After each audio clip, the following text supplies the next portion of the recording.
Athena from Grade 3 Amos. Today we're going to an educational trip. Tara, samahan niyo ko sa travel vlog ko. Let's go! First na pupuntahan natin ay Wawa Dam. Balita ko, isa daw ito sa pinagkukunan ng supply ng tubig sa Metro Manila. Tignan nyo, napakaganda ng falls, diba? Tignan nyo naman. Sobrang enjoy kami dito.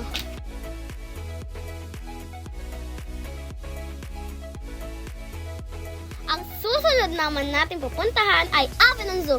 Sana lang meron din dragon dito tulad na nasa likuran ko. Joke! Oops! Group picture muna ng bus for pak! I want you to meet the white lion of Avalon Zoo. Medyo malayo lang siya guys kasi bawal daw lumapit dahil delikado sa mga bisita. Look niyo guys! Friend kami ng yellow snake. Hinahag niya ako oh!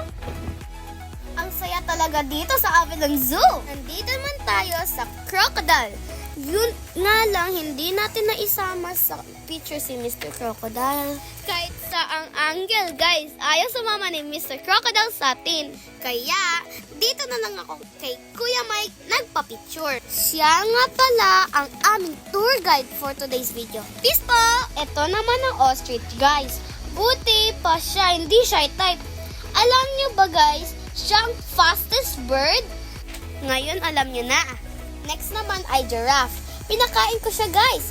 Look nyo, oh. Mukhang nasarapan naman siya sa carrots na binigay ko. Pero, mukhang gusto ko din atang kumain neto sa pit, guys. Joke lang. Rest time, guys. Sobrang kaming napagod kakalakad at kakaikot. Next namin pinuntahan ay ang oso or bear. Tik muna ako sa standing niya, guys. Kasi hindi ako pwedeng tumabi sa tunay na bear. Tignan nyo tong kasunod, guys. Ang laki ng bunganga. Siya pala hippopotamus ng Avalon Zoo. Ito naman, guys, ang mga small mammals ng Avalon Zoo. Are you ready na ba sa susunod na destination natin? Tara, punta naman natin ang Car Museum kung saan nandun ang mga sasakyan ng mga presidente ng Pilipinas. Last stop natin guys ay ang Doll Joy. Nakita niyo to guys, mga ulo ng dolls. Dito pinakita sa amin kung paano ginawa ang mga mukha at buhok ng mga favorite natin na dolls. Tignan nyo, ang gaganda ng mga gawa nila. High quality talaga. At ini-export pa nila ito sa ibang bansa.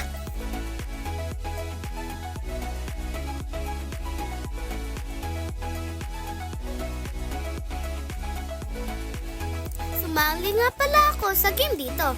Kaso, hindi naman ako nanalo. Kaya, in-enjoy ko na lang mag-ikot-ikot dito. Akalain nyo guys, meron ulit na second game. Siyempre, sumali ako. At this time, ako na nga nanalo. Diba? Never give up si Anta dito. And this is the best day ever!